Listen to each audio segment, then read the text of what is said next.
Good morning, everyone. Good morning. And hello.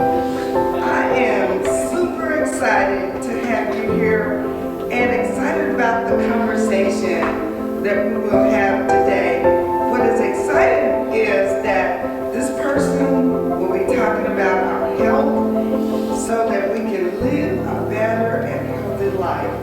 Our speaker has had the opportunity to research and study the importance of health after an injury on the football field during his 8th year in the National Football League. He has also had the opportunity to work with many doctors and professional health nutritionists across the globe. He is the founder of the Light It Up Foundation. At the end, you will be given the opportunity to ask questions, so feel free to ask any questions. So I present you on today, this morning, our speaker, former NFL, Keith Mitchell.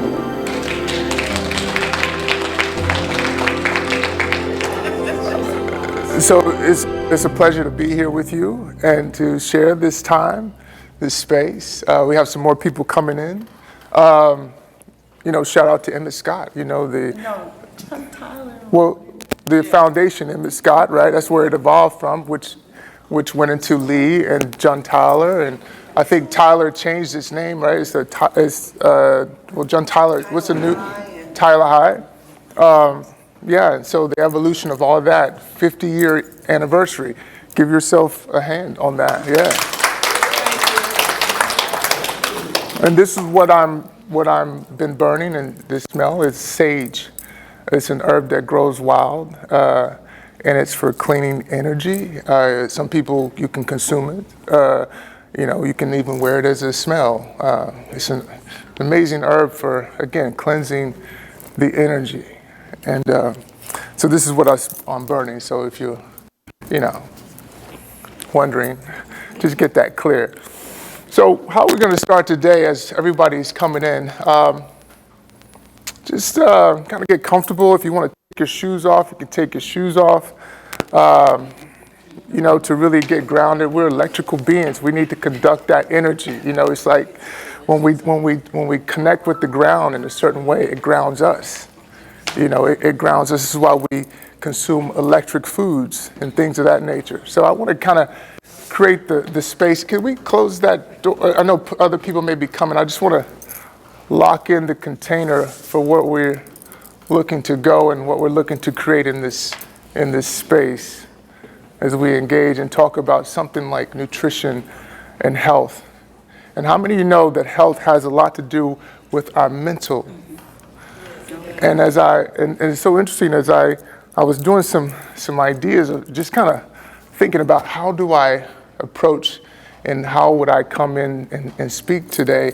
The very interesting thing is Emmett Scott, right? That was the school that you came from. During that time, it was segregated.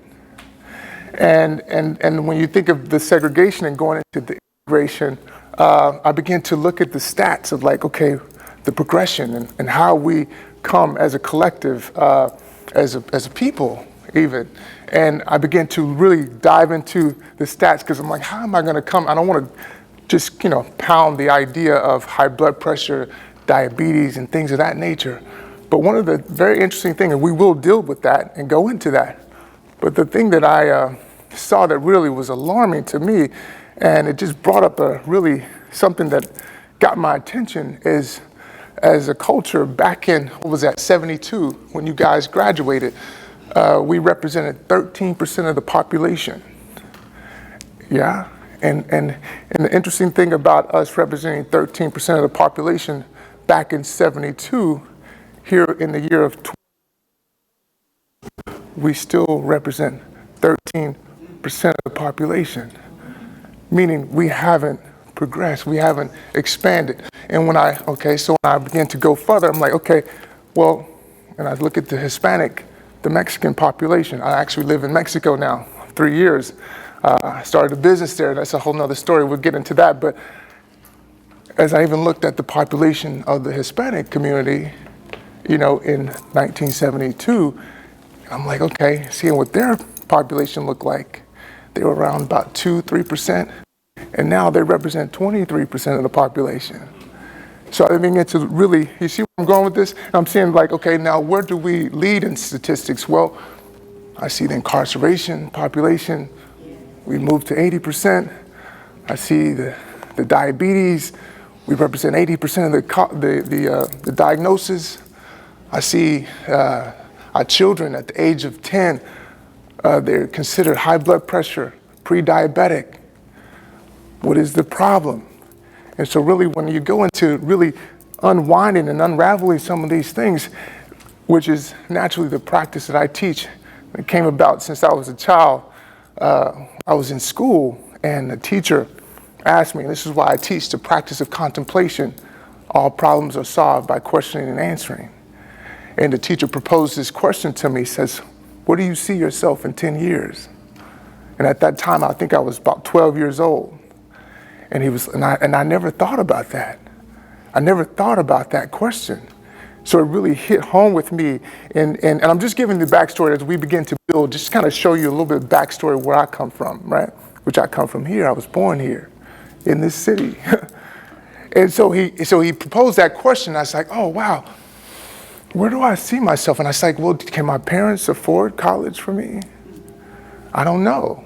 I mean, we do okay, but I don't know. And I was seeing other people. I was seeing, other people, maybe cousins, people that were my age, and I saw them at home, and I saw them really doing much of nothing that I wanted to do. And I was like, interesting. And it really put something in my mind. I need to start sowing seeds. I need to start making some kind of assessment of where I wanted to see, where I wanted to be, where I saw myself to progress. Because the whole idea is progression. The whole idea of living is to participate in this thing we call life. And what an amazing opportunity it is. And even for you, as you're seeing yourself, the 50th year anniversary of being out of high school, right? And you can think sometimes in places I go, they're like, well, I'm at this age and life is like this for me. But that's not so. I come from a football game, and in a football game, we have 4 quarters. And sometimes, we start out rocky in the first quarter, and then maybe we get our momentum in the second quarter. We go through halftime, third quarter, we're down. But in that fourth quarter, which I feel in different, if you look at life in stages, as I see you even in that fourth quarter, how can you step into your greatness in your fourth quarter? How can you make this part of your life and position yourself to win in this fourth quarter? Because as you are the elders and been here for so long, we got so much. It's so interesting when COVID hit, it brought up the term data. And by understanding and being here on this plane, you've been here long enough to be able to see. See, when we were younger, we had ideas, we had things that were told to us, beliefs even. But now we've gotten a chance to be here a little bit. Now we got some data of our own to be able to see the life that we're in and the life that's happening and how we're in it as well. And so now we can actually come into a knowing. And so the knowing is, where do you see yourself in the next 5-10 years?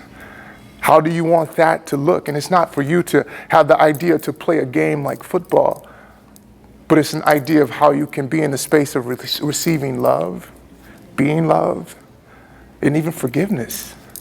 And unlocking these doors, because you hold the keys in a lot of cases to the generation that you brought into the world. And by sharing with them a certain level of truth about things that frees them up, ideas that you had, relationships that you hadn't maybe never considered to develop in certain ways. It's a very interesting thing when the rubber hits the road and being prepared. And I'm so grateful for the opportunity that I've had with even being with my mother to learn what I've learned as I've gone through this whole progression of, like my mother said, I got injured playing in my last season. And I don't want to go so much on it, but I basically broke my neck. I played linebacker in the National Football League, one of the most insane, games, positions that you could have, and I was one of the best at it, which is a whole nother story. What really was in me that made me be that character, that persona, which that's a whole nother story, and we can go into that too. But the purpose of that is I went through that to gain an understanding of what we're here to talk about, some things around health and nutrition. And so I'm just going to put a little story of my mother, since she introduced me, as she was in Houston at the MD Anderson, and she was diagnosed with the stage 3 breast cancer. And by that time, I had been going through my process of discovering and searching out how can I heal myself and learn nutrition, how to feed. Basically, I like to really be simple, but also kind of blunt. Learn how to feed myself. Learn how to nurture myself, because I didn't know. And at that age, I was, 31, 32. But I began to put myself on this journey to open up my mind, to be exposed to what it is to nourish myself back into a healthy state. And by having that information, I was able to be there for my mother when she was going through her diagnosis, to say no. When the doctor says stage 3 breast cancer, chemotherapy, radiation, I could say, that's not what we're going to do. We have another option. Do you propose one? And if you don't, I have one. And that's one of the things that I'm a big advocate for, is a practice, not a hobby. And what a practice is that I'm doing this because it has an impact on my life, and I'll be able to use this concept for my life. A hobby is something I do just for the enjoyment. My life is not progressing. My relationship is not progressing. But I come over here and I participate because it takes me away, it takes me out. I get to escape even. And I get to have fun over here, but again, back in life, it's still chaotic. I'm around people, I've been around my whole life, and I don't even know them. We go passing, we say, hi, how you doing? Everybody's okay, nobody's dead. Well, who died? Okay, I'll see you next holiday. That's the relationships that we're accustomed to. But we get to do something different than that. We get an opportunity to establish something different than that. And that's the beauty of it. I always like to go into realizing and seeing the situation, and then we can get our mindset around how can we solve this problem, to change it, to improve it. I'm glad we have a few men in the space today. And before we get started, I'm going to go into some, I want to share, because it's a very interesting thing, since we have, again, the men here. One of the things that I began to research in is, why do men die earlier than women? And what you'll find is, you go into the research of that, you'll find cardiovascular breakdown, heart attacks. And as we go into it, we'll talk about it here briefly as we get started. In the chakras, and we'll talk about that. There's a place in the heart, it's the heart chakra. And so the ability to articulate and share your feelings, to speak in ways of letting some of this thing that we harbor into our hearts, we never get an opportunity to express it. And by holding that in, because we've been trained as men to hold these things in, it begins to deteriorate our hearts, so we die of a broken heart. Can you imagine to live your whole life and not being able to share the deepest things within? Even being married for 20, 40 years and never being able to share your ultimate truth with the person that you say you love, or the people around you that you say you love. That's a real life situation right there. But the cool thing about it is, we get an opportunity to make that correction, improve that if we choose to. And in the state that I look at everything, it's not good or bad, it just is. And from what is, we can create, we can build, or not. But at the end of the day, at least we know we are doing it. We are putting the effort, we're putting the energy that we have to wake up with this choice, this decision that we're blessed with. Make this endeavor a truth, to make this evolution happen in our lives. And that's the beauty of understanding and having this sit down, to have this conversation, to talk about health. It's not just about what we put into our mouths. It's about what we listen to. It's what we speak. We're ingesting all of these things, what we see. And the detoxification happens in a 360 overall experience of who we are. Isn't that beautiful? But to come to that understanding is something that's even more so, in my opinion, amazing, because how many of us have lived and never knew that? They never knew that they could have a choice to correct these things. How many people that we know, they passed on and they never knew that they could do something different, that they can evolve their lives in a certain way, they could love, they could forgive in a certain way. Even with anybody else, but just with yourself. When's the last time you said to yourself, I love you? Or please forgive me, to yourself?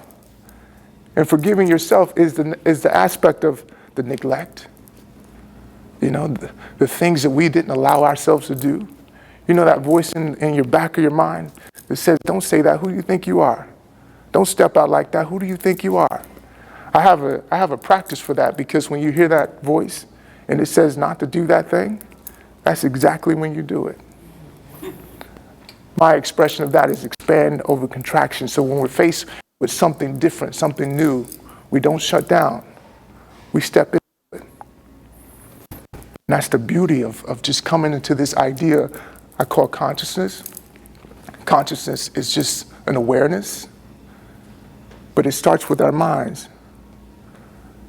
Because we have a reason for wanting to understand what nurtures us. We have a reason for understanding of why and how I need to walk in a certain way. And I'm not just walking in a certain way because I'm walking in a certain way because it aligns me to stand in power. That's a game changer. We have this idea, if 9 people in the room and only one knows why you're there, who controls the room? How many of you know this? So many. I've been in places all over the world. People, they're attached to this persona. Without the alphabets behind their name, the MD, the PhD, and all these types of things, who are you? They have no clue. And if they can't read a script, they have no clue. Which is giving me an idea of the first exercise that we're going to go into today. And so we're going to find a that you don't for a second. I want to make it brief. And you guys probably set by the people you came with, but I want you to share something with the person next to you, something that you find is unique about yourself. And I want you to express that to them.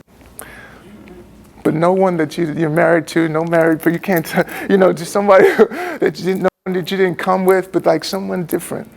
And just share for a brief second, like one person to go first, we'll give them time to think about it. And then you share it, right? So let's do that real quick, just as an icebreaker, we go into something else. So you got to find somebody. Yeah. So you first want to introduce your name. If they don't know you, just introduce like that, yes.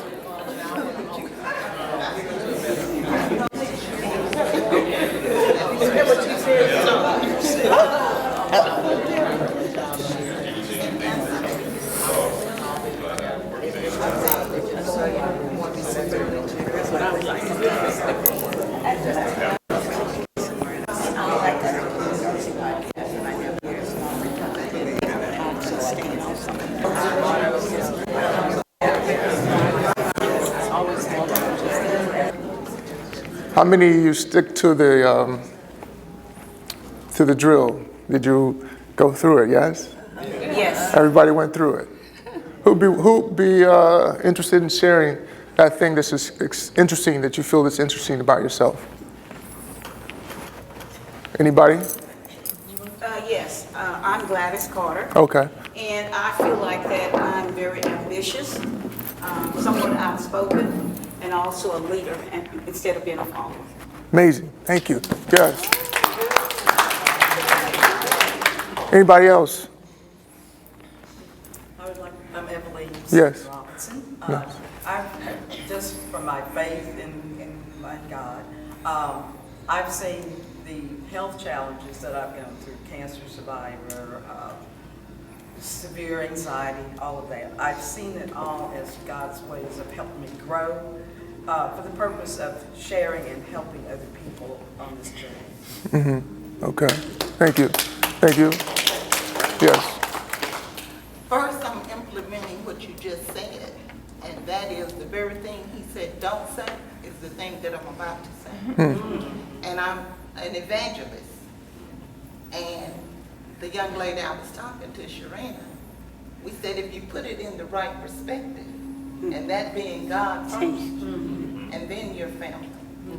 He said, seek you first the kingdom of God and his righteousness, and then all the things, all the help, all the financial, whatever your thing is, it'll come under.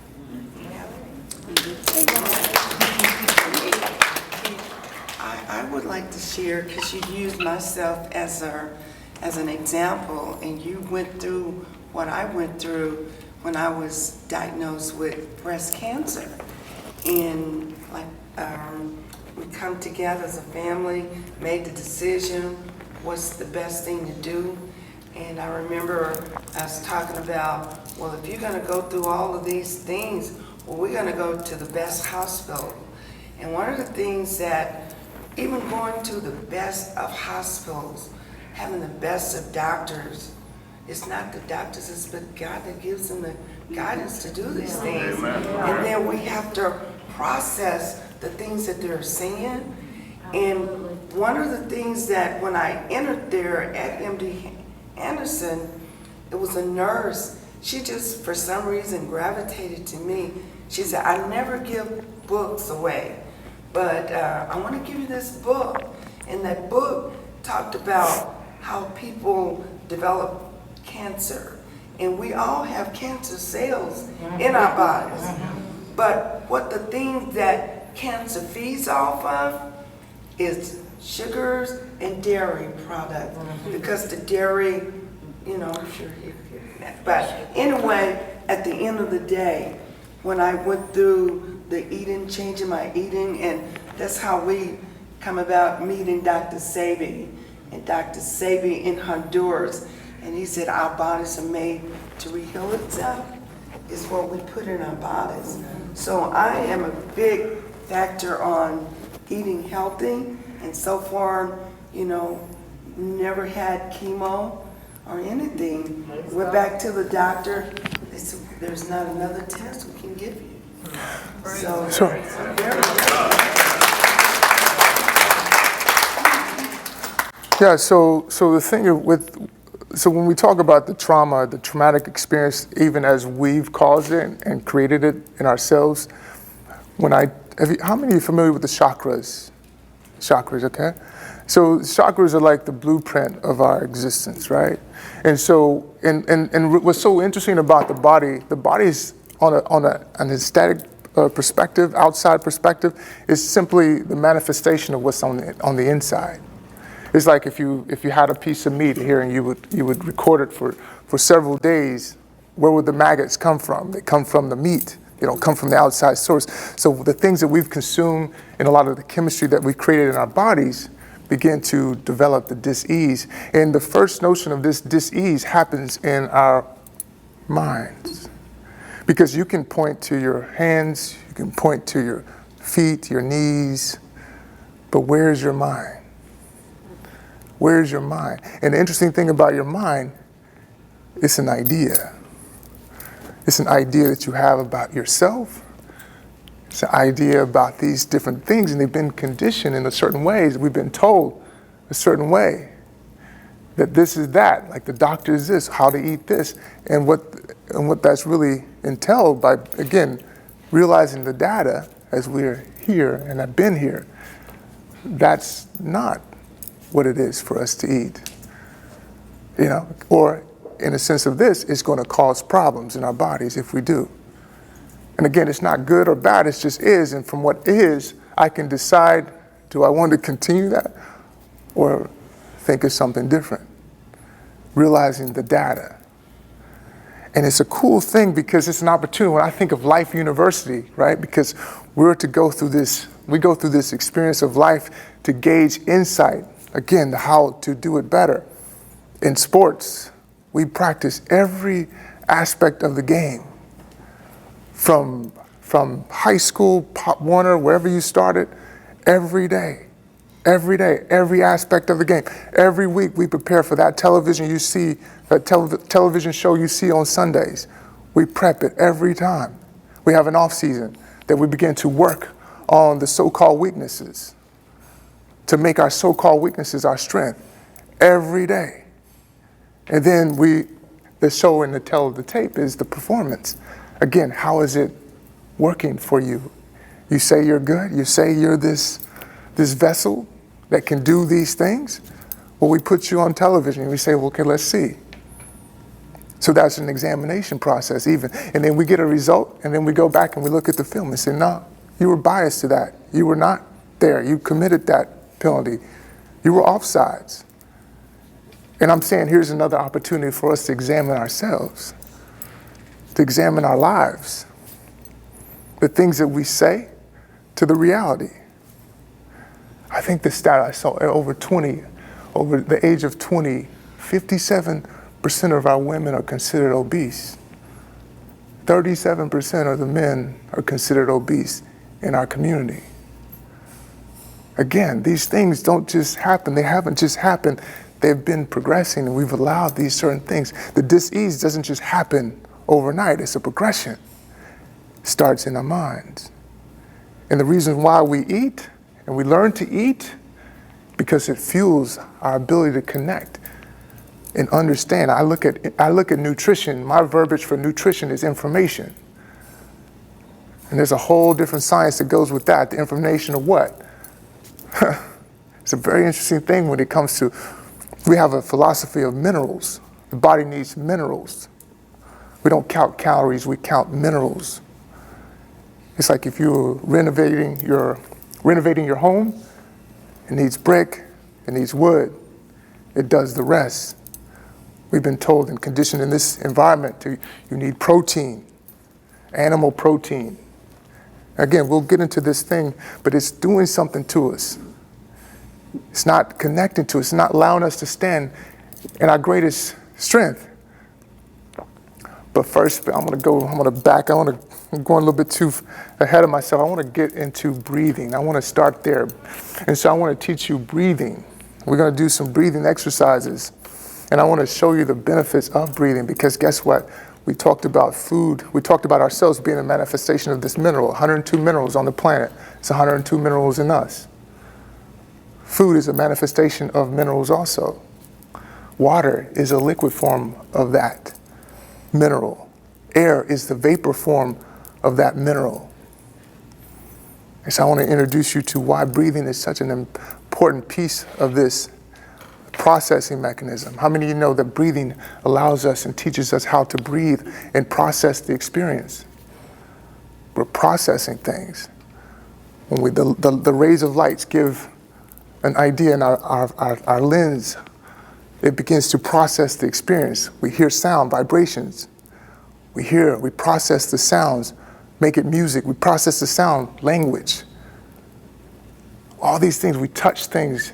The ancestors, they would eat with their hands. And the reason why they would eat with their hands, because as they're touching the food, it begins to pre-digest the food in their mouths. It begins to accumulate the enzymes that's going to help them break down the food. It's a whole different dynamic that we were not given this information. But it's an opportunity also we can get it and get some of it back. So let's start with breathing. So I want you to kind of prep your feet, get your feet under you. Knees correct, maybe allow that spine. You can sit back if you want, but the idea is allow that spine to be upright. Again, the foundation, the feet under you. I just want you to breathe through the nose. Inhale through the nose. Exhale through the mouth. Inhale through the nose, big inhale. Exhale through the mouth. Inhale through the nose. Hold it. Exhale out of the mouth. Just notice what's happening with your breathing. Is the heart racing a little bit? Yeah, that's the parasympathetic nervous system. It controls the fight or flight. And the reason why your body responds like that is like, am I in fear? Am I in danger? And the idea of the fight or flight is for us to escape and run, have energy to escape. And then the parasympathetic nervous system relaxes us. It says, no, it's okay. So what we're doing, we're training through breath work. We get to train our nervous system. Inhale through the nose. Exhale out of the mouth. And really engage in the belly. The breath should come from the belly. Notice how your shoulders want to shrug. Let your shoulders just simply relax. In fact, just raise the shoulders up. Exhale, drop the shoulders down. 2 more times. So inhale, raise the shoulders up. Exhale, drop them down. And just let them drop down. 1 more time. So inhale. Hold it like this. Hold it, hold it, hold it. Exhale, drop. And just notice how you just let all that stress go. How are we holding this stress in our bodies?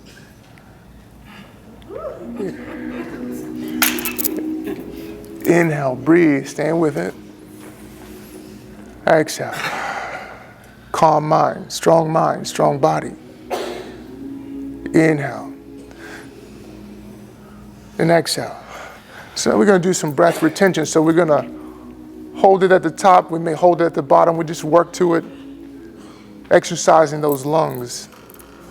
Interesting thing, I want to interject some information in between this space. When they talk about the COVID that we've experienced, it's already been discovered that in an oxidized environment, viruses cannot live. So denying the body oxygen, which is going to heal it, takes you deeper into the sickness, deeper into the disease. We need oxygen in the body. This really, when you break down the concept of mineral of iron is simply oxygen. It's a catalyst to get this information to the body. They call it circulation. And when they say this term inflammation is where, if you think of your nervous system, the pathways are like freeways. And when you have that congestion, they can't circulate. And in a sense, the hormones just means order. It's a behavioral trait of the cell. It's to give the information to the body, to the receptors, to receive that message so they can function. Isn't that interesting? So we're going to do some breath retention. So breath retention, just so you know, we're going to hold it. We're just going to hold your breath and we're going to try to count to maybe 3 or 5 and just try to go with it, work it. And as you're breathing, I want you to just simply soften your jaws, your brow. I want to get you into a relaxed state. Because we're going around like this. This is a 4-quarter game. This is a marathon. It's not a sprint. So we're going to get exhausted like this. We're going to break down like this. We got to get a finesse game. So the femininity needs to be developed. Soften. We don't have to be hard. Soften. We call that love, right? It's an association, love, compassion, patience, soften. Inhale, hold at the top. So inhale. Hold it. 1, 2, 3, 4, 5. Exhale. We're going to do that 2 more times. Inhale. Hold it. 1, 2, 3, 4, 5. Exhale. So now we're going to hold it at the top, and we're also going to hold it at the bottom. So as we inhale, we're going to hold, and on the exhale, we're going to hold the oxygen out. And just notice how the heart races.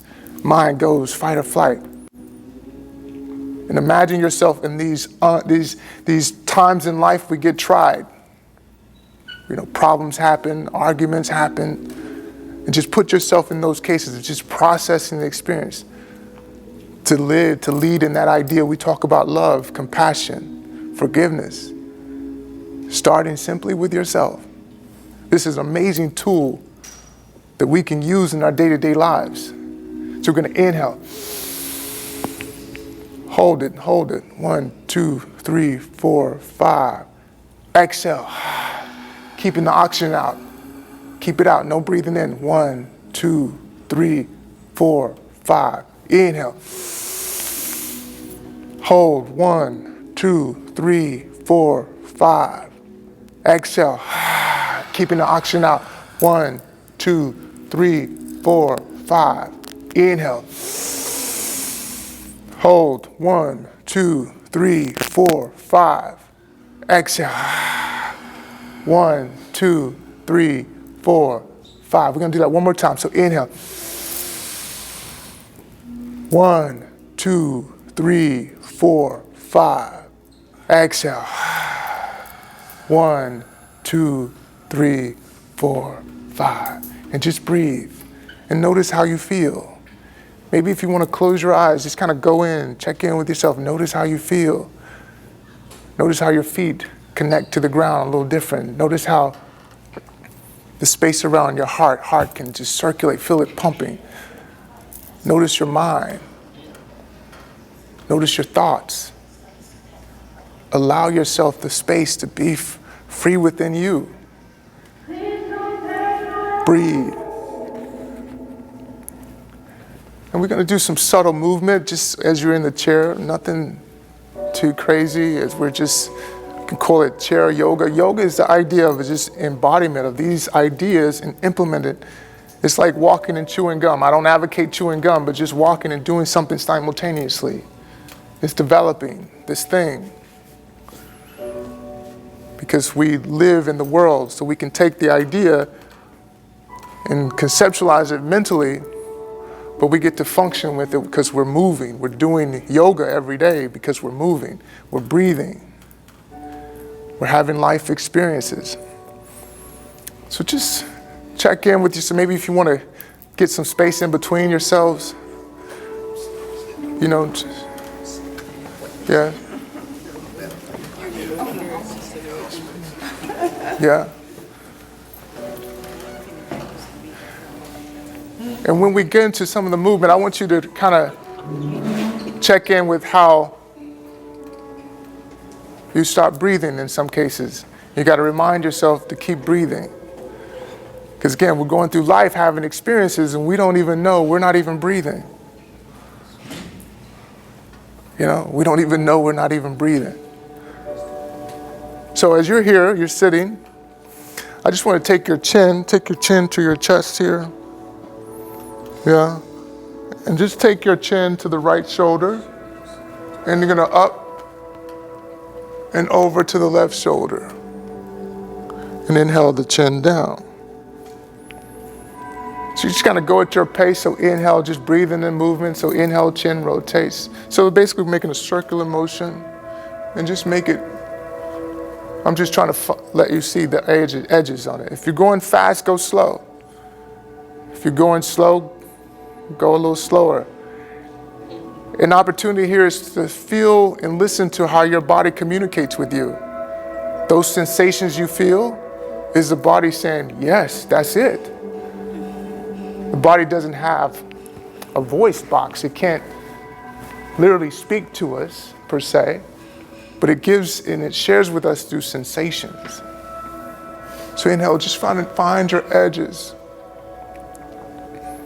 So when you talk about a lot of issues in the thyroid, the lymphatic system circulating with the mind, communicating the brain to the body, these channels get blocked. And also in the throat, we have the throat chakras, its ability to speak our truths, to open up these pathways so we can actually communicate, articulate ourselves. And just notice how that feels. Notice any restrictions. Inhale, breathe. On the next exhale, find your way going the opposite direction. Just find that opposite direction. So with this, we talk about brain cognition. Again, the nervous system being able to move in a certain way. A lot of the patients who go through Parkinson's, dementia, things of that nature, they lose the ability to make circles. They lose the ability to make circles. This is a very interesting thing with the nervous system, the cognition of the brain working with the body. This is why they call it the mind-body connection. And one more circle there. And exhale, come to center. Come to center. So we're going to take our hands, just kind of make a fist here, and just kind of rotate your wrists. And just rotate your wrists.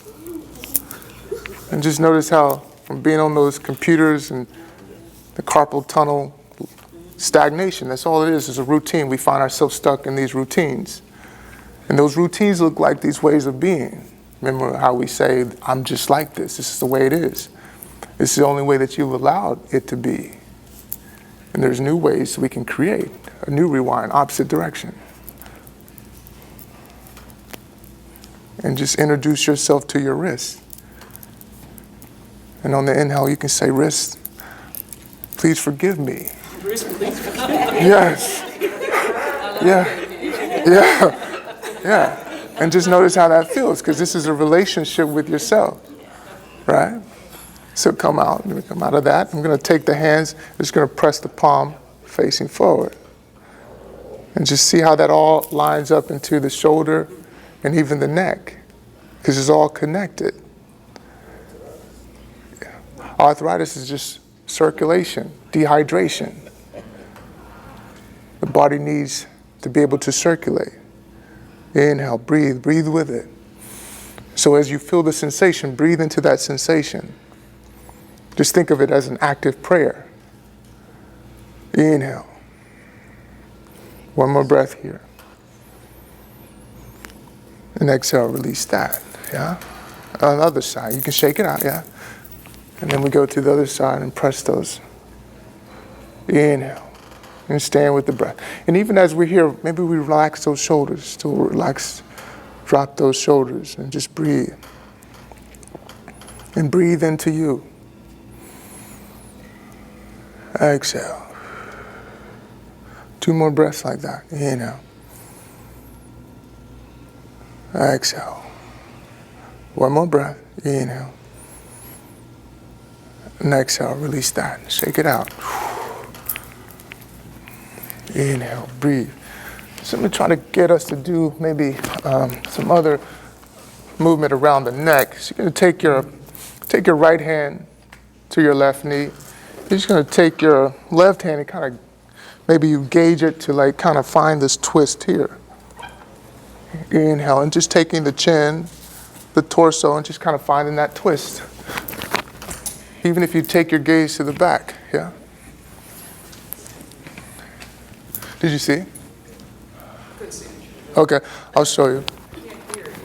Okay. You can come up to the front then. It's perfect, come up to the front. So go here and just taking your, and with each inhale, you're gonna lift the spine. So gotta get the feet, gotta get the foundation, yeah. So the feet are facing straight. Right hand here, you're gonna hook the left elbow here, and on the inhale, exhale, twist. Inhale, lift. Exhale, gently twist. And the twist is energetic in some cases where you get to your edge. So you inhale, you think about your spine, internal organs lifting. And what we're doing is decompressing our internal organs. How many of you know those organs are connected to emotions? Liver is anger, kidneys fear, the intestines is worry. The heart, lungs, grief. Inhale, breathe. Allow your body to breathe. So even that neck, allow that neck to be aligned with that spine. Inhale. 1 more. Exhale, release, unravel that. Let's go to the other side.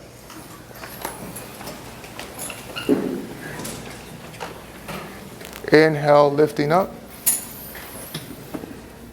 And exhale, twist. And even take that chin with you. So take that chin with you so you can, so the chin is going too, yeah. So the chin, yeah. Inhale. Exhale. So inhale, lift that spine. Just think of those spinal cords just stacking up. Exhale, twist, energetically twist. Nice. 2 more times. So inhale and breathe from the belly. Exhale, twist. 1 more breath here. And exhale, twist around. Nice. Unravel that and come back to the front. Nice. And how we doing? How we feeling? We good? Okay. So from here, you what's that? Yes. Okay. So we're going to do something else here. We're going to just take the hands. We're going to work into the shoulders here. So we're going to take the hands forward. Inhale. And exhale. Just kind of find a fluid flow with this. Working the shoulders. Inhale. Inhale. Exhale. Flow with it. Not so stiff. Not so stiff. Just flow with it. Inhale. Make it natural. Inhale. Exhale, coming down, nice, just like that. So big inhale, inhale. We do that 5 more times, inhale. Let those shoulders drop, relax, exhale. Yeah, some of you are like this, let that go, relax. Drop that shoulder, inhale, fluid. Exhale, breathe, nice. 2 more times, inhale. Exhale. So one more time, inhale, take them up. We're going to keep those hands up this time. Right? And we're going to bring the hands together, interlace the fingers, and press the palms to the sky. Nice. And maybe you take your gaze up and just look up a little bit here. So we're interlacing the fingers like this, palms pressed up, just like that. Yeah. And maybe take your gaze to the sky. Inhale, breathe.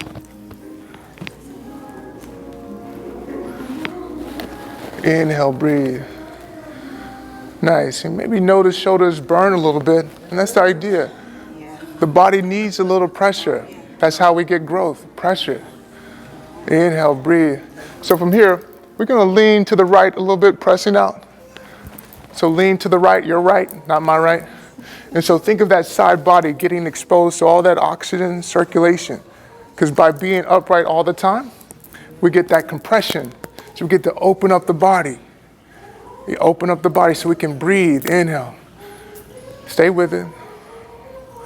Maybe take your gaze to the sky like some of you are doing. Inhale. On the next exhale, rotate to the other side. And take your gaze to the right corner of the wall, at the sky and the ceiling. Nice. Just like that. Inhale, breathe. Nice. 3 more breaths here. Inhale, 3 breaths, strong in this posture. Inhale. Exhale. Inhale. How can you stay compassionate with your breath? This is where it gets trying. Inhale. This is going to prep you for when things get not so good. Stay in it. On the next exhale, come to center and bring the hands down. Breathe.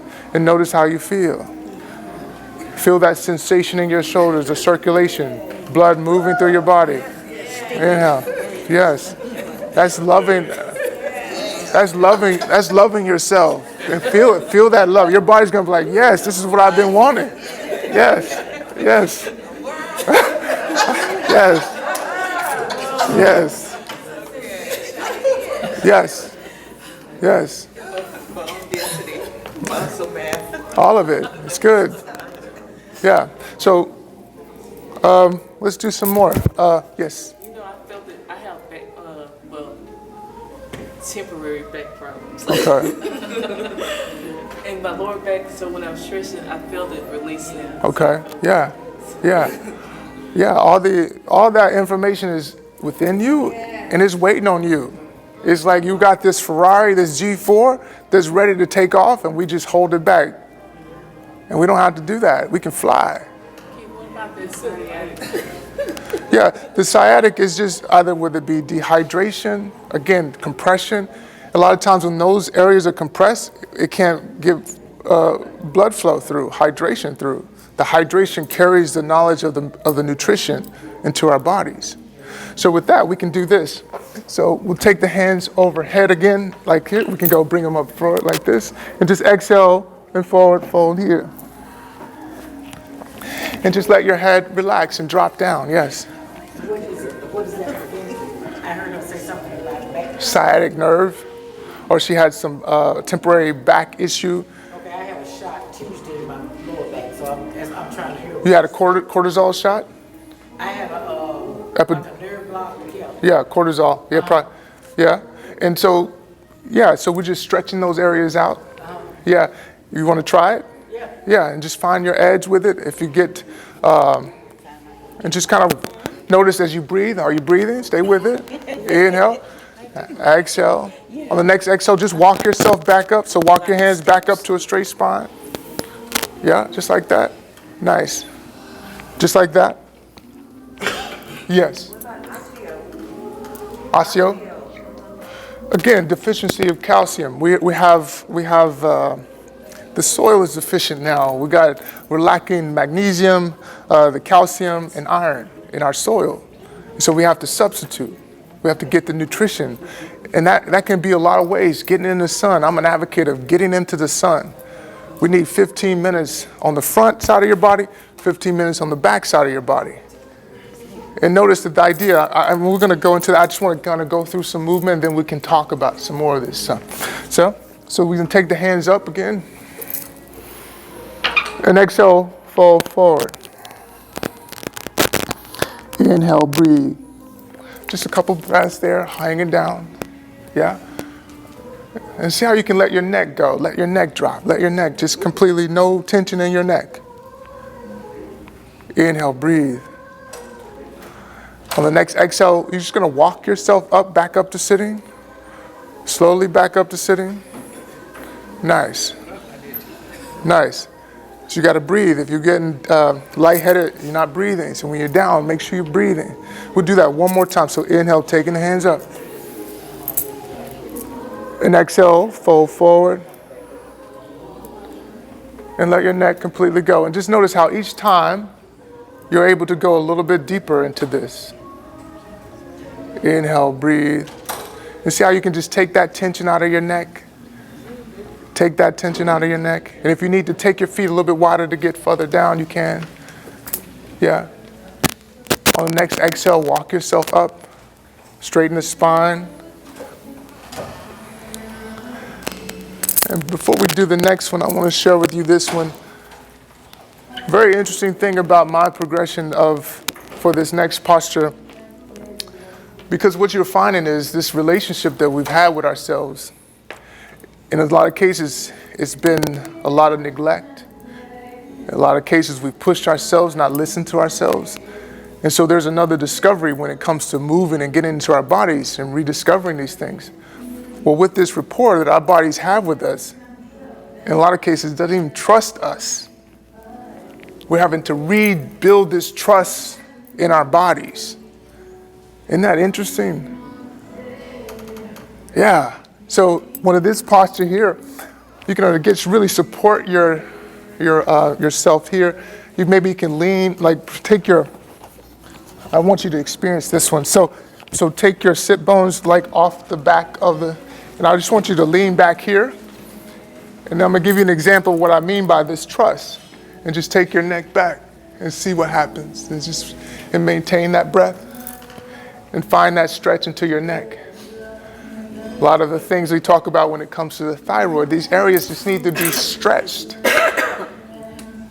And just feel that tension just opening up in that space.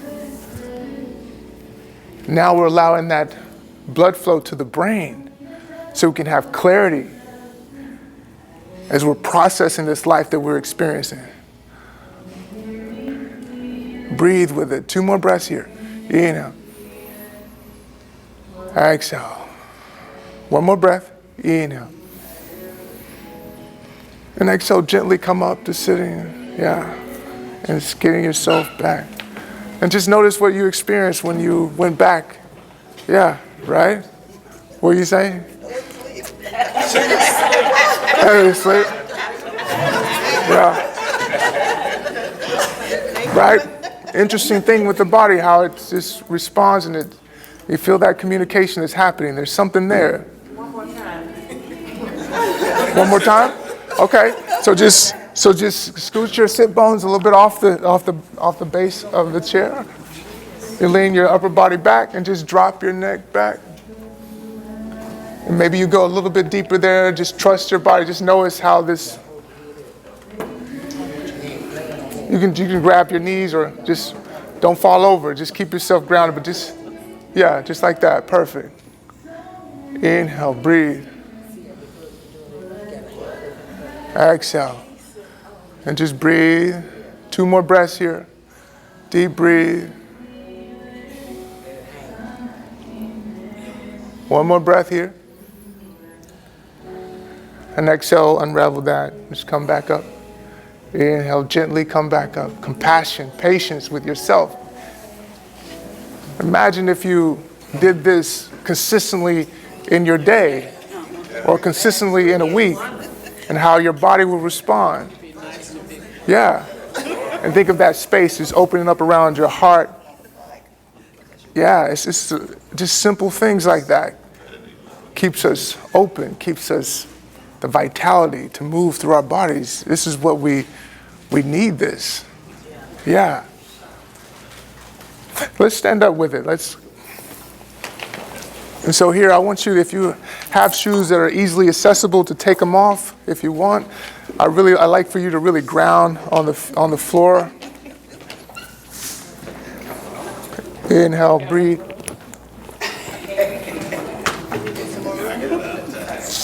Inhale, breathe. So you're gonna have the feet hip width apart.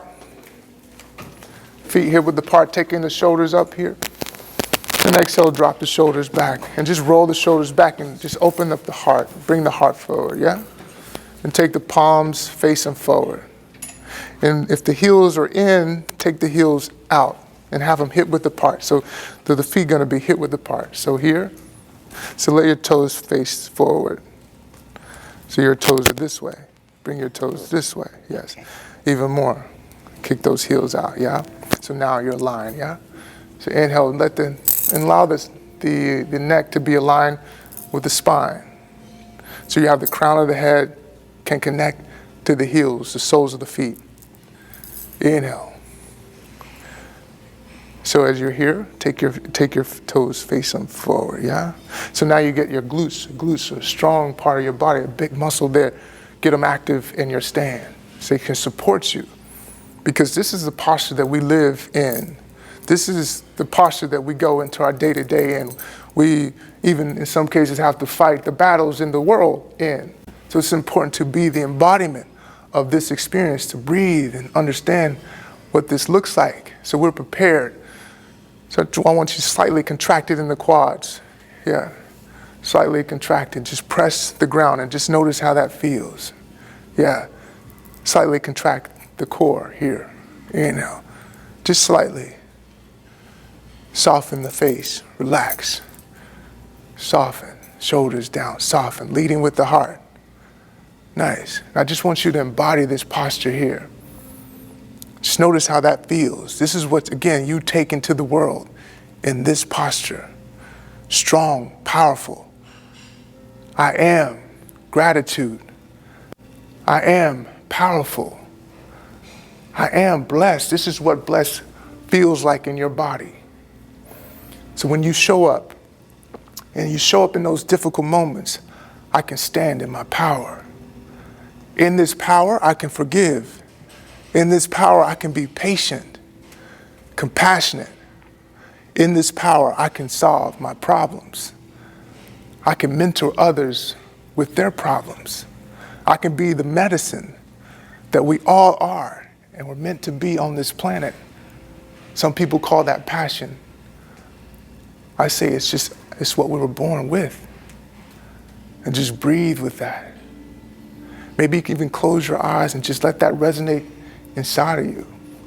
And just notice that energy within you just builds. And whatever name you give it, allow it to multiply and just expand all through your whole body. Inhale, breathe. Inhale, breathe.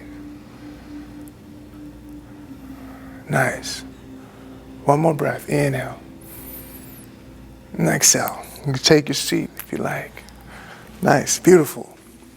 So now we can go into some of the things when it comes to nutrition. We got some time. We still have time.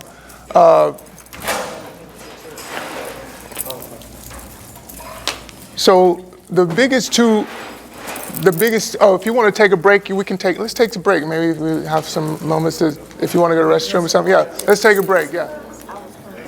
So we were touching on a little bit about the chakras and how many of you are familiar with the term chakras? Chakras, yes. I know you mentioned what's your name? I'm Sylvia. Sylvia.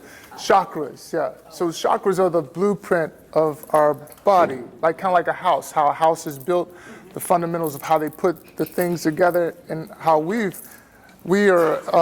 have this same format in our bodies.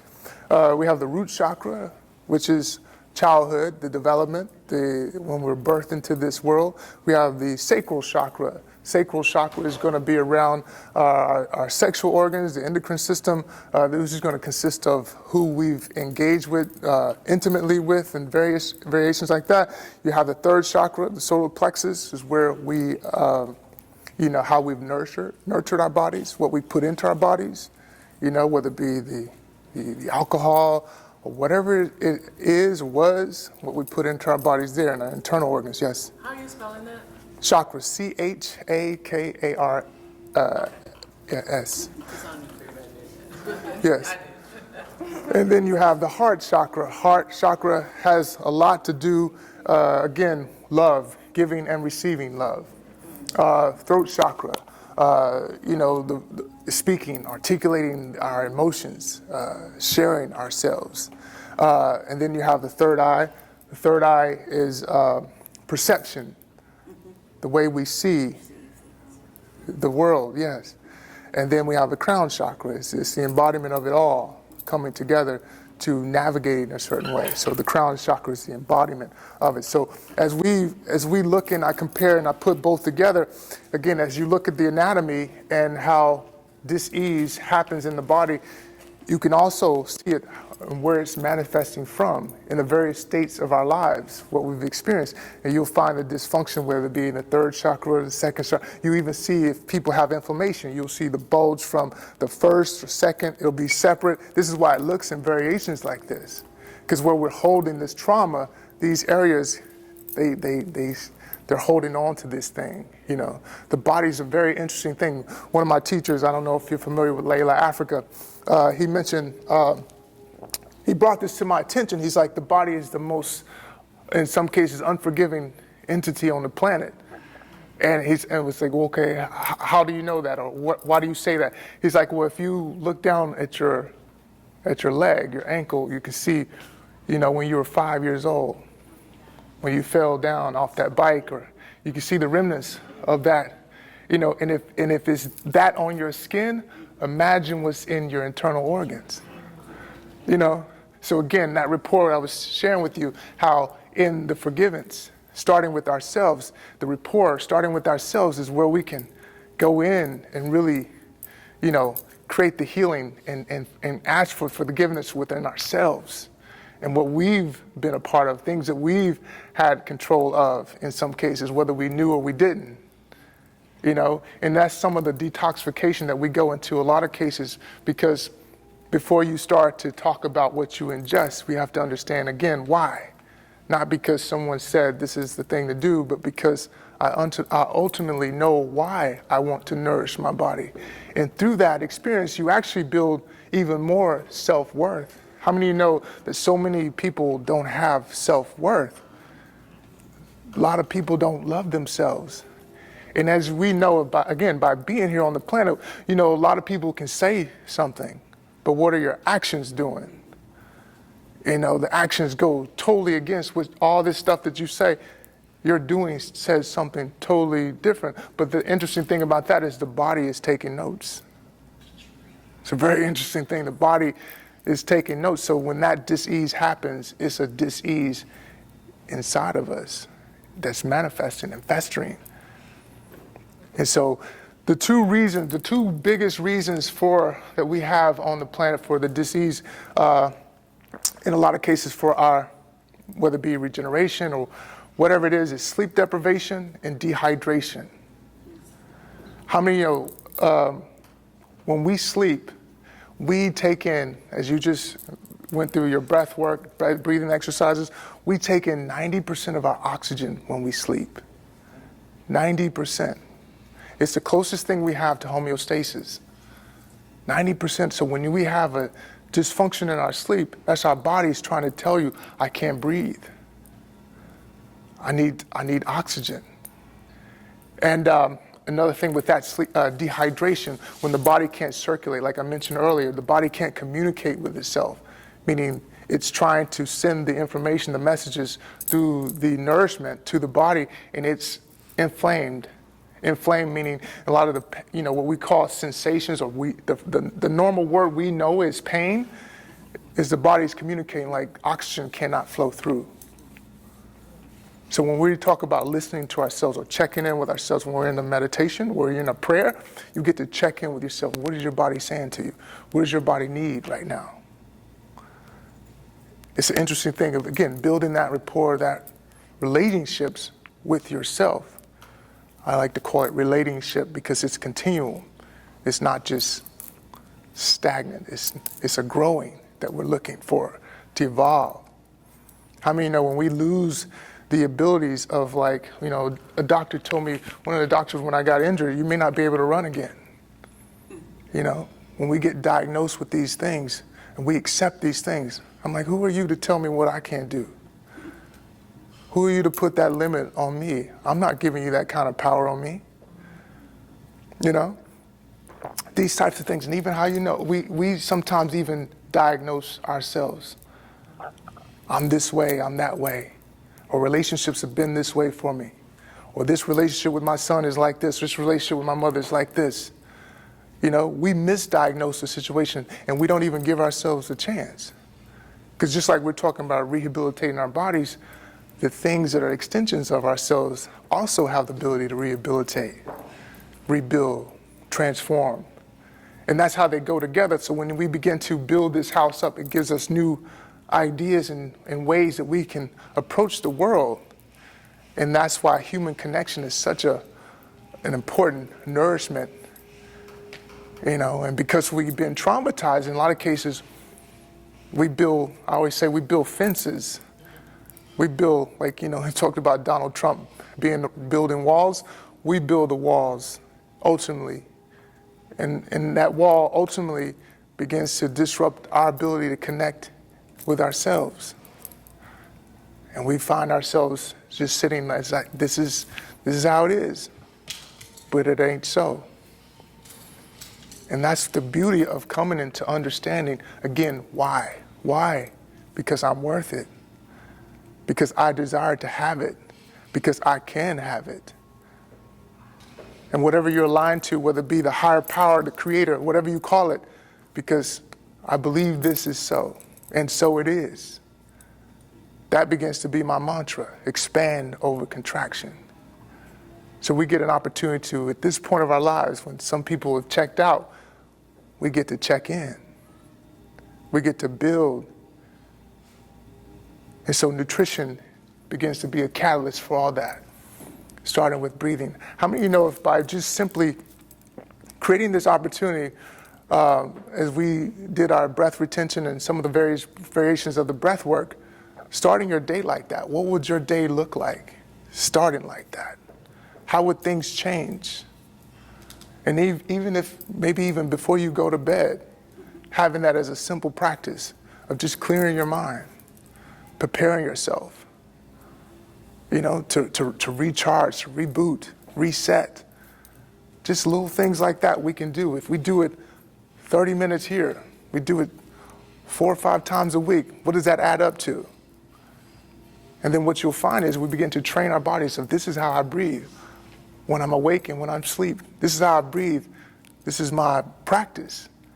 So now meditation begins to be my duration, how I walk through life.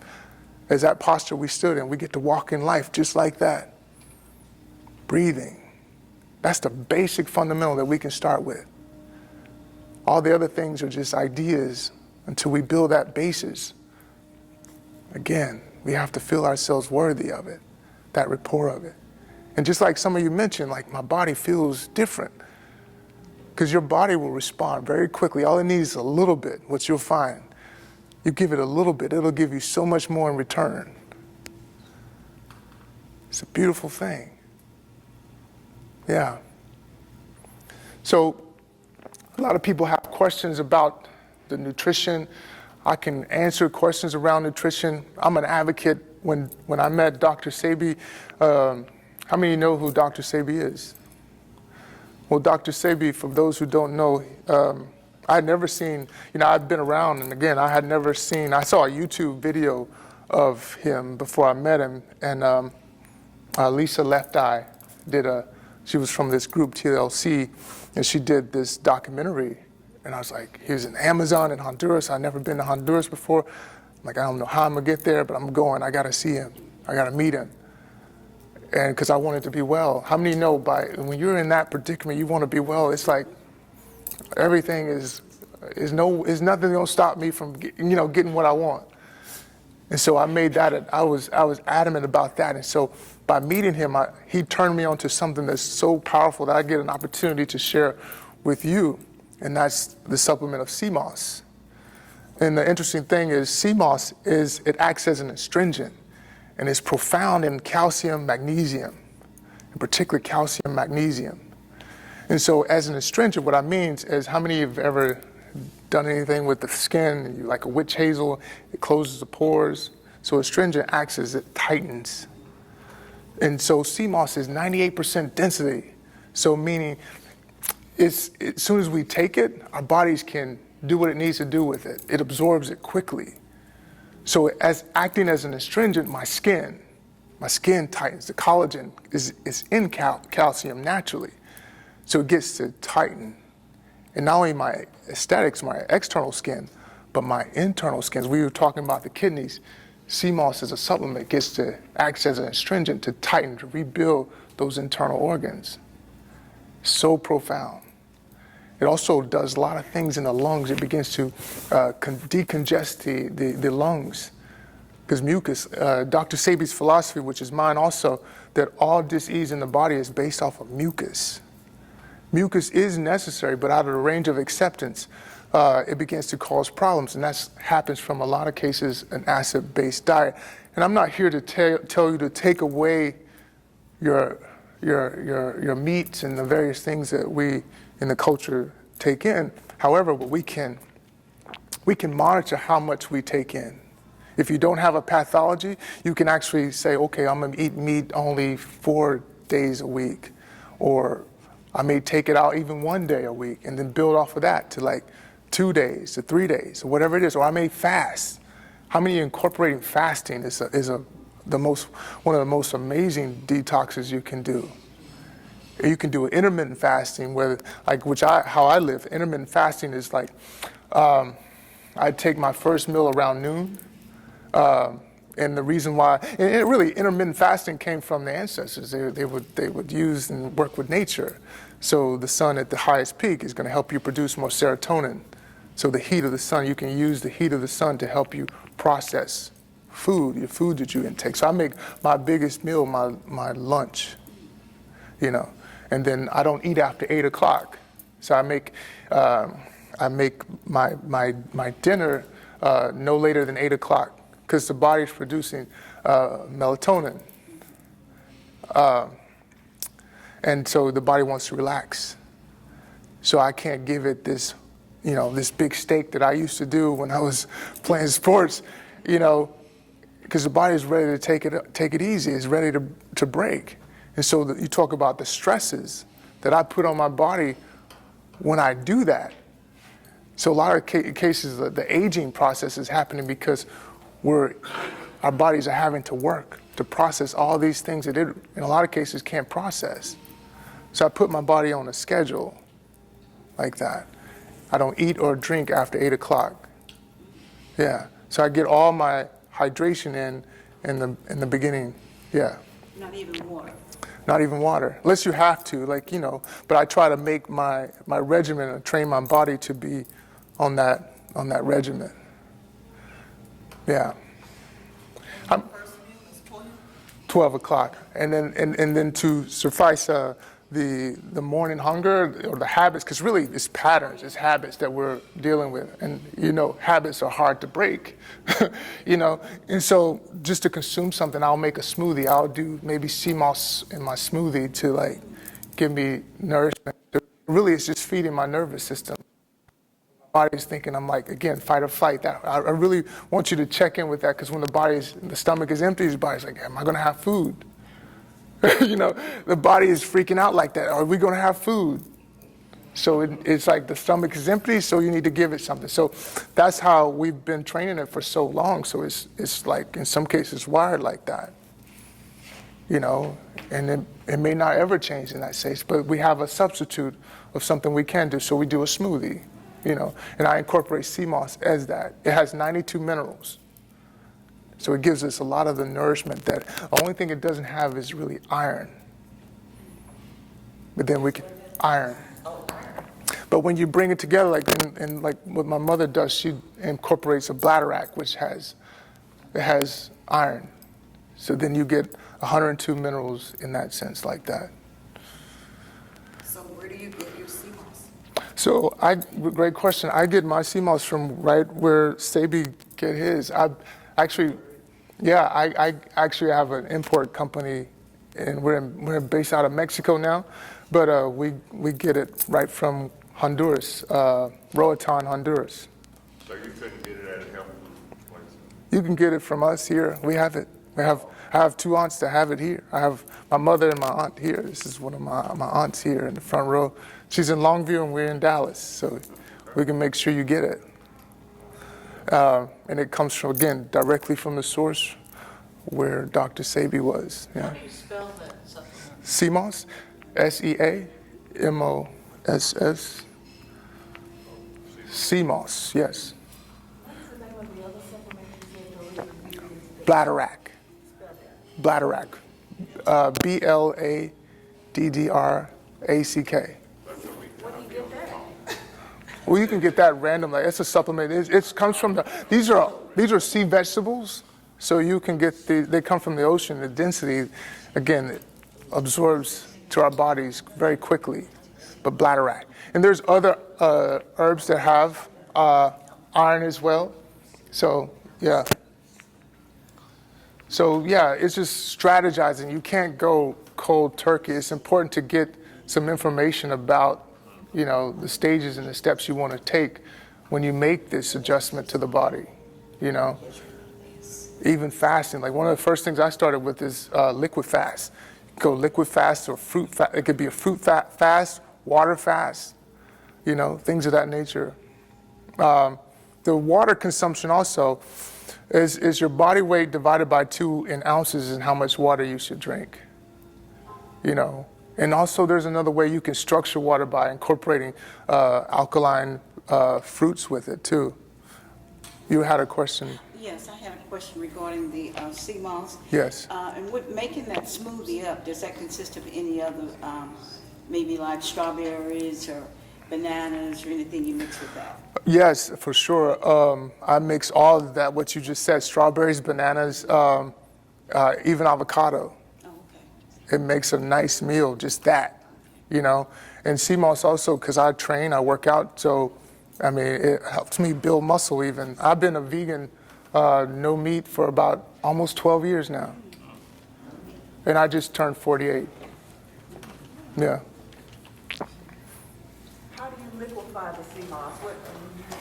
I know you said you have the fruit, but what makes it liquid? What creates the smoothie? So you can gel. So what happens is when you get raw sea moss, you clean it because it's having some of the, the effects of the ocean or whatever. Like it grows off of rocks. So sometimes the rocks are still attached to it and just some of the dirt of the ocean. You can't take all of it out, but like you try to wash it. I typically wash it 3 or 4 times and then soak it overnight. If you don't want to deal with the fishy smell, the ocean smell, you can put key lime in it. So as it's soaking in the water with key lime, and then you use your blender to gel it. And again, ultimately, it's water and minerals. Remember I mentioned they're various manifestation of one another, and it liquids up. And so in that, when you mix it with a fruit, you can even preserve it overnight in a refrigerator, You can put hot water in it to make it a tea. There's variations. There's so many ways to use sea moss. I have gel from your mother. Okay. I don't know if I've been taking it right. So here's a way that you take it. You take a big. I normally just take a big teaspoon. You could do it in the morning and at night. So I do it 2 times for like two times a day for like about 3 or 4 days to get it into your system, and then you should feel the benefits of it. Like you should, huh? You can use a spoon. If it's infused, it'll be pretty, decent without,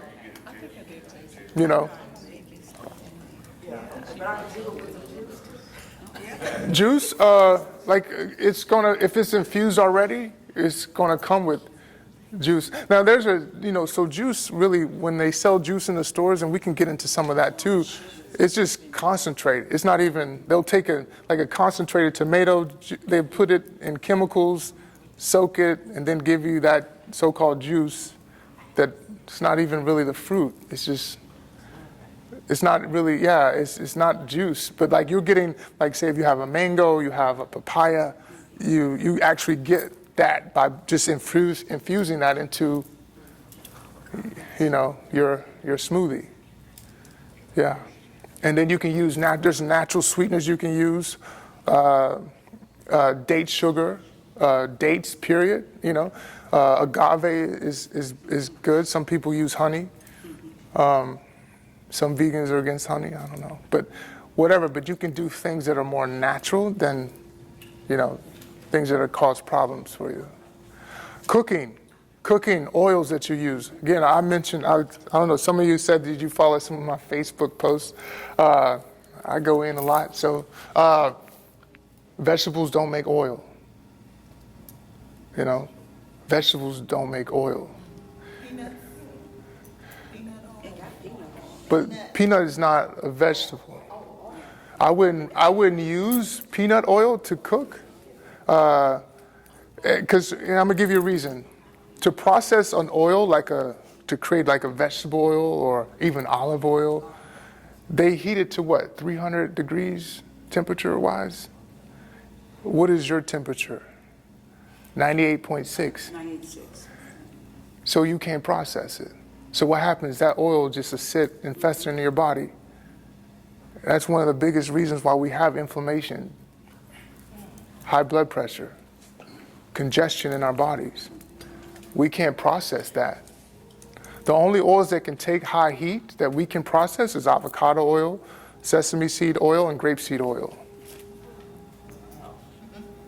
When you put heat and fire to these other oils, it's like a poison. Even coconut oil is not meant to be heated. Yes. I would say I went vegan for a year and a half, and I used grapeseed oil the whole time I was a vegan. Yeah. So, It can take the heat and we can process it. It's alkaline. 7.2 is alkalinity. 7.2 and above is what we can process naturally. It's important to know that and a lot of, also the body processing a lot of carbs, it breaks down in the body just like sugar. So a lot of us have sugar diabetes, not even just from eating sugar, it's just from all the carbs. Yeah. And then also, I share this with my mother all the time, the body doesn't know snacks. Yeah.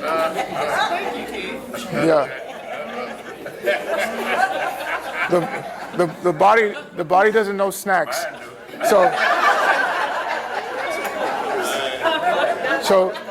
So this is how we begin to be insulin resistant, because whenever your body has to produce insulin, it's taking it as a meal. And so typically to digest, it takes 3 hours. This is why I say the aging process is because we're eating ourselves to death. So think of it, if you're eating 4 times a day, and think of your blood flow is your vitality, your chi, your life force. So think of it like this. So 85% of my blood goes to my gut to process this food. And so if it's 3 hours at a time, each meal, it's 12 hours of my day. So 85% of my blood is just doing, and so I got 15% to heal with. You know, it's not doing me a service. I got 15% to develop. This is why we're stunted in a lot of cases in our society, emotional growth. When you talk about breathing, as we mentioned in the beginning, as I'm breathing, I'm processing. Like pH, you know, it's interesting, 7.2 is a pH balance. So what we're familiar with when it comes to speed is MPH, miles per hour. So it's speed. So with breathing, I'm processing. I'm slowing this thing down, my experience of life, so then I can make a more constructive decision. I can navigate more consciously. That's where we want to be. That's why it has to be conducive to the life that we want to live. That's why, and how it goes all together. So now my relationships look different. Me in them, being able to be that leader as the man. So interesting. I'll tell a little story on myself. We got a little bit of time left.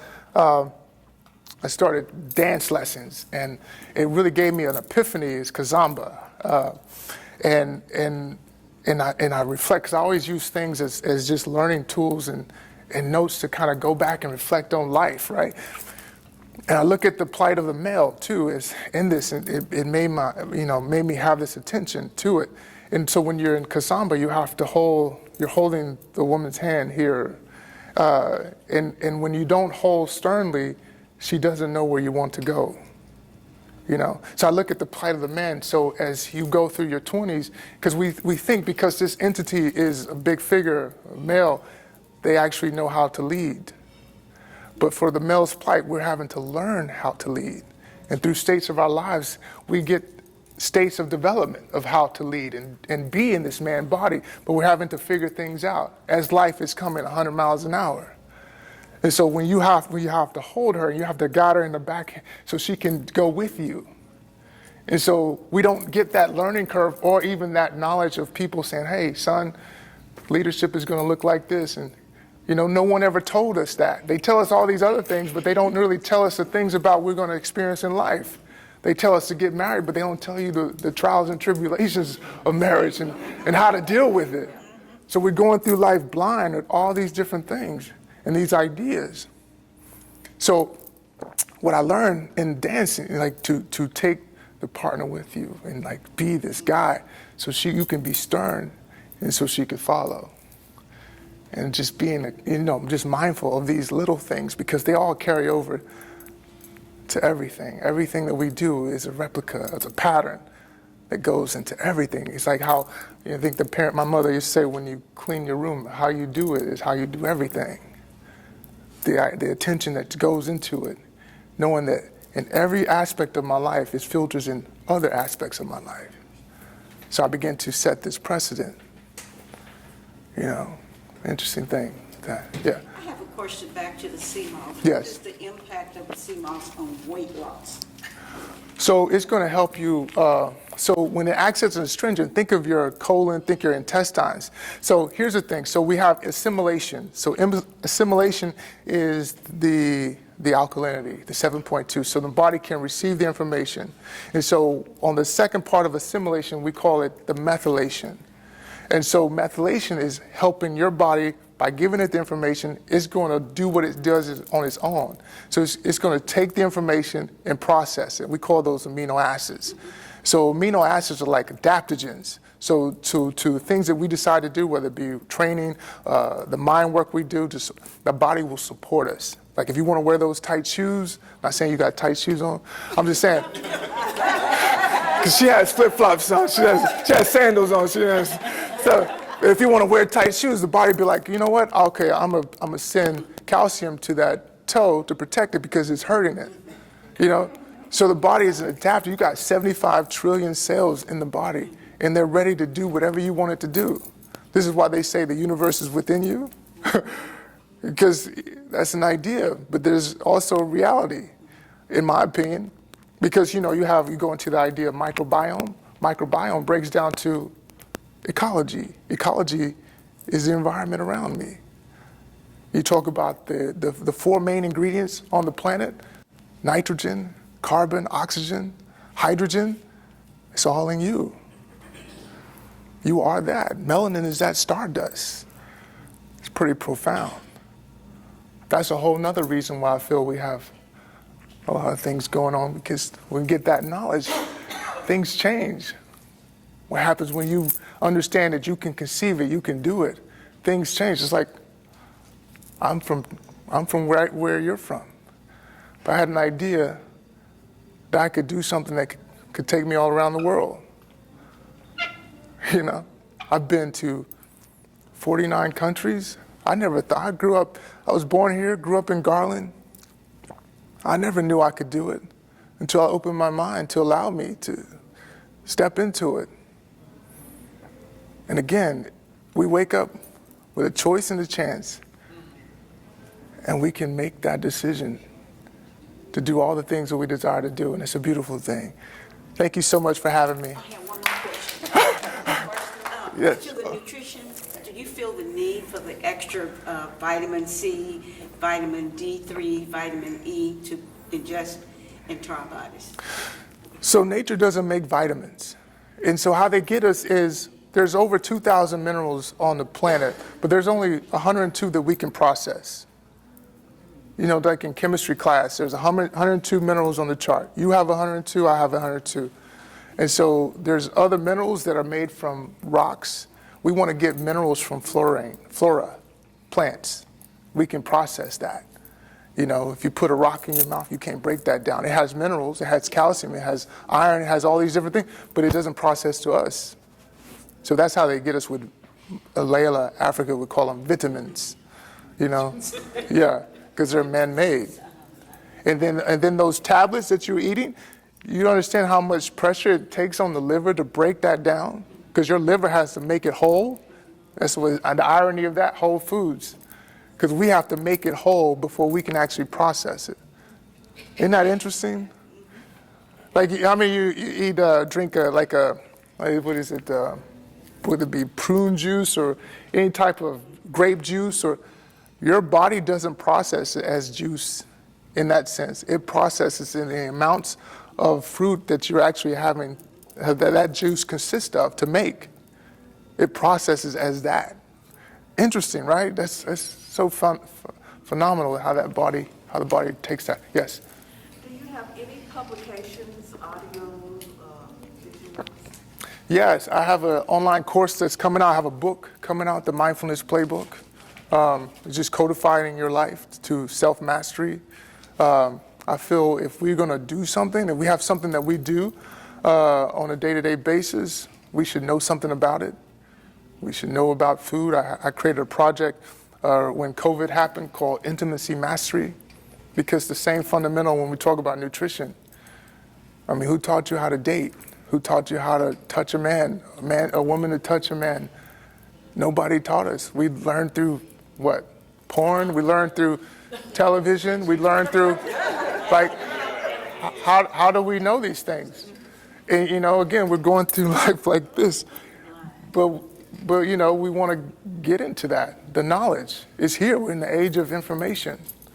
You know, there's you know, things we can get busy with, no matter what our age is.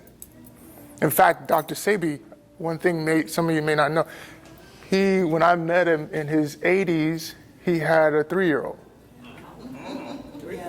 Yeah, he had a 3-year-old. I had the little girl. So and when I met him, he had a 3-year-old. He also had a 15-year-old, and then he had a 20-year-old, and his oldest was 65. Wow. He had 22 kids, but he was impotent at 35, which we're getting a lot of patients at 35, men impotent due to the food, you know. But he had 22 kids. So I also, we're working on some product. I have some samples actually for some men, you know, men for the endocrine system, because all those things can be regenerated, rebuilt, stay in the game. You may not want to have kids, but you want to stay in the game.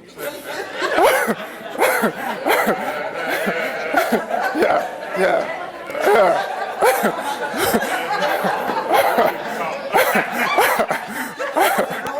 All right, thank you so much for having me. Thank you.